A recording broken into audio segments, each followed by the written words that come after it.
بسم اللہ الرحمن الرحیم اللہم صلی علی محمد وعلی آل محمد کما صلیت علی ابراہیم وعلی آل ابراہیم انکا حمید مجید رب اشرح لی صدری ویسر لی امری واحلل عقدۃ من لسانی یفقہوا قولی۔ السلام علیکم دوستو، میں ہوں ایک عام سا مسلمان فقیر معصوم وارثی۔ دوستو، آج ایک عجیب سا واقعہ پیش آیا۔ میں گھر سے نکلا، کسی کام سے جا رہا تھا، راستے میں کسی انجانے آدمی نے لفٹ مانگی، سو اسے اپنے ساتھ لے لیا۔ تو جہاں سے اسے اپنے ساتھ لیا وہاں ایک مسجد تھی، اور اس مسجد کے باہر ایک بورڈ لگا ہوا تھا، روحانی علاج کا مرکز، اور پھر نیچے فون نمبر اور دوسرے معاملے، اور پھر بیماریاں وہی کہ شادی نہ ہونا یا بندش یا نظر یا جنات اور اس طرح کی چیزیں جناب۔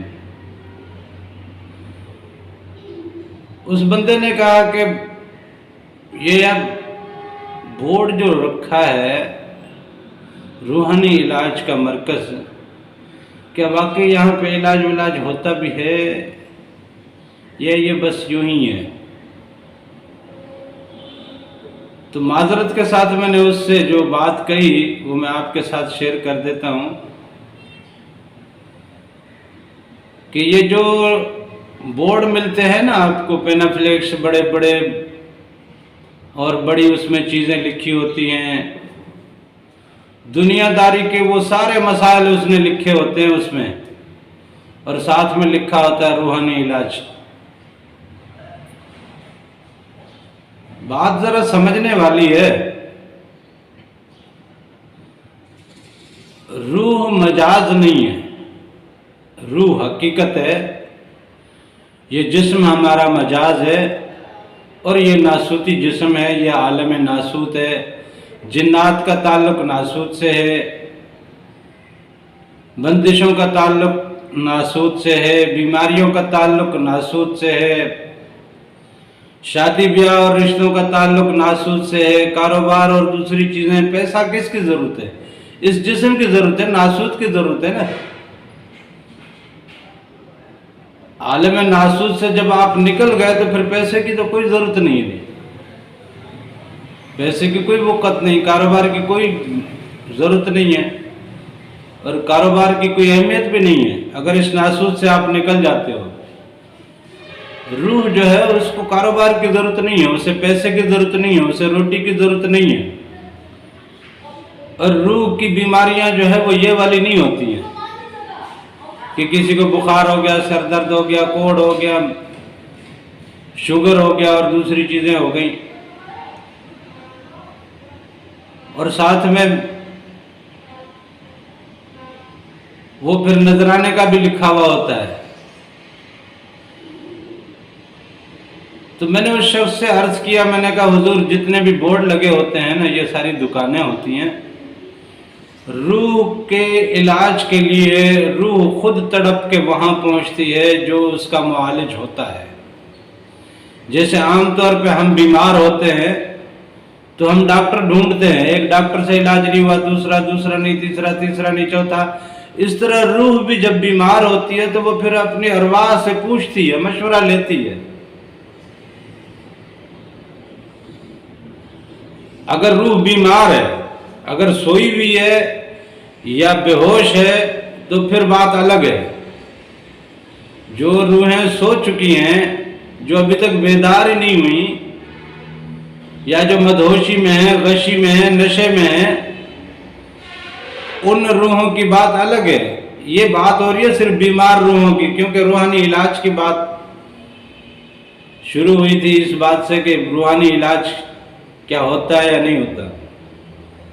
تو روحانی علاج ہوتا تو ہے، اور روحانی معالج بھی موجود ہیں، لیکن روحانی علاج کے لیے روح خود تڑپتی ہے اور روح سے ہی وہ معرفت لیتی ہے، پھر وہاں تک پہنچتی ہے، پھر اپنا علاج کراتی ہے۔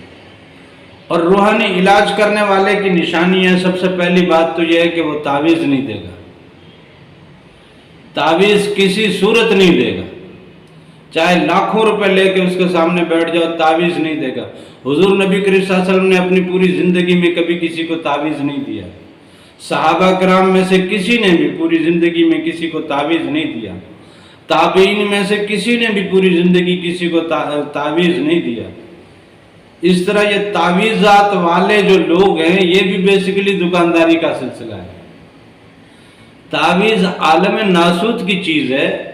حضور نبی کریم صلی اللہ علیہ وسلم کی محفل میں کچھ لوگ تشریف فرما ہوئے اور بیعت کرنا چاہیے، 3 لوگ تھے، ان میں سے 2 لوگوں کی حضور پاک صلی اللہ علیہ وسلم نے بیعت لی، تیسرے کی نہیں لی۔ تو صحابہ نے پوچھا کہ کیا معاملہ ہے؟ کہتے ہیں اس نے اپنے گلے میں تعویذ باندھا ہوا ہے، تعویذ لٹکایا ہوا ہے، تو جن کا واسطہ یا تعلق ان چیزوں سے ہے ان کا ہم سے کوئی تعلق نہیں ہے۔ تو یہ تعویذ والا سلسلہ تو بالکل ہی غلط ہے۔ اصل میں اس میں قرآنی آیات ہوتی ہیں، ان آیات کی کہیں بے ادبی ہوتی ہے، کہیں پاکی ہے، کہیں ناپاکی ہے، کبھی زبان سے ناپاکی والے الفاظ نکل جاتے ہیں، کبھی سوچوں میں ناپاکی والے خیالات آ جاتے ہیں، کبھی جسم کو ناپاکی لگ جاتی ہے، آدمی حاجت کے لیے جاتا ہے۔ لہذا تعویذ میں قرآنی آیات اگر وہ کالا جادو ہے پھر تو ویسے ہی غلط ہے، اور اگر واقعی قرآنی آیات میں سے ہے، ورد اوراد میں سے، وظائف میں سے ہے، تو بھی وہ بے حرمتی اور بے ادبی کا اس میں خدشہ رہتا ہے۔ لہذا تعویذ کا سلسلہ تو مکمل طور پہ فقیروں کے ہاں نہیں ہوتا، اور کوئی فقیر تعویذ وغیرہ نہیں کرتا، دعا کر دیتا ہے اور دعا بتا دیتا ہے، وظیفہ کر دیتا ہے، وظیفہ بتا دیتا ہے۔ لہذا یہ جو روحانی علاج والا سلسلہ ہے یہ تمام کے تمام صرف اور صرف دکانیں ہیں۔ ایک غریب آدمی آتا ہے کہ میرے پاس روزگار نہیں ہے اور ساتھ میں نذرانہ بھی دے کے جائے، ایک آدمی آتا ہے میرے بچی کی شادی کے لیے میرے پاس پیسہ نہیں ہے، وہ پہلے سے محتاج ہے، مجبور ہے، کس کے کھانے میں کچھ نہیں ہے، کوئی بیوہ ہے، 1000 قسم کے لوگوں کے ساتھ مسائل ہیں، پریشانیاں ہیں، وہ اپنی ساری پریشانیاں لے کے جب تمہارے پاس آتا ہے، اپنا دکھڑا سناتا ہے، ساتھ میں جناب 10-20 روپے 50-100 روپے نذرانہ بھی آپ کو دے کے جائے۔ کیا عجیب بات ہے، کیا عجیب بات ہے یار! آپ تو اس کا دکھ دور کرو نا،